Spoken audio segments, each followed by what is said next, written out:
దైవజనమా, లోకం ఎలాంటిదో చెప్పంటారా?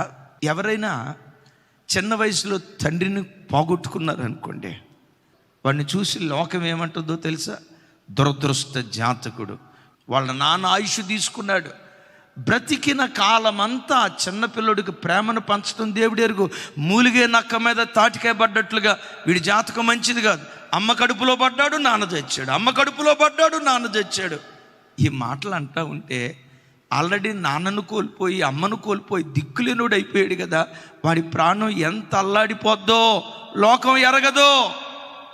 ఒక స్త్రీ భర్తను కోల్పోతే భర్తను కోల్పోయిన విధవరాల్ని చూసి, ఛీ దీని ముఖం చూడకూడదు, ఛీ శుభకార్యాలకు దీన్ని పిలవకూడదు, విధవరాలు ఎదురొస్తూ ఉంటే అమ్మో మనకు అపశకునం అని చెప్పి విధవరాలిని చూసి దాటి వెళ్ళిపోయే ఆల్రెడీ భర్తను కోల్పోయి జీవితంలో ఒంటరిగా మిగిలిపోయి తాను అల్లాడిపోతూ ఉంటే మూలిగే నక్క మీద తాటికాయ పడ్డట్లుగా విధవరాలను చిన్నచూపు చూసే లోకం.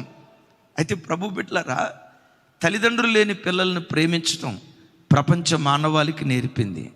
విధవరాలిని ఆదరించటం ప్రపంచ మానవాళికి నేర్పింది మన ఆరాధ్య దైవం ప్రభు అయిన యేసుక్రీస్తు వారై ఉన్నారు.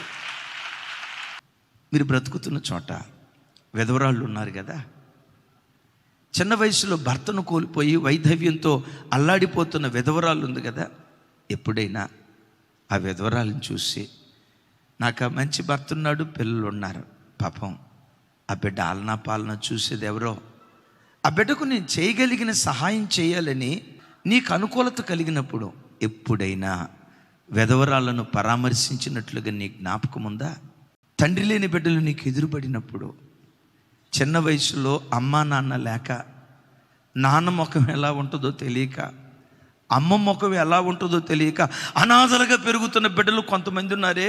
నువ్వు బ్రతుకుతున్న సమాజంలో తల్లి తండ్రి లేని దిక్కులేని పిల్లలు ఎప్పుడైనా నీకు కనపడినప్పుడు నీకు చేతనైనంత సహాయం, నీ పిల్లలకు మంచి బట్టలు కొనిపెట్టినట్లుగా, నీ కుమార్తెలకు చక్కటి చక్కటి వస్త్రాలు కొనిపెట్టినట్లుగా, తల్లి తండ్రి లేని బిడ్డలకు ఎప్పుడైనా వారి ఇబ్బందులు నువ్వు ఎరిగి వాళ్ళకి ఎప్పుడైనా సహాయం చేసినట్లుగా జ్ఞాపకం నీకుంటే, వాళ్ళకి ఎప్పుడైనా నువ్వు సహాయం చేస్తే నీ భక్తి ఎలాంటిదో తెలుసా?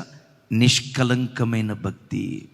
తండ్రి అయిన దేవుని ఎదుట నిష్కలంకమైన భక్తి ఏమనగా, దిక్కులేని పిల్లలను విధవరాండ్రను వారి ఇబ్బందులలో పరామర్శించుటయే దేవుని ఎదుట నిష్కలంకమైన భక్తి.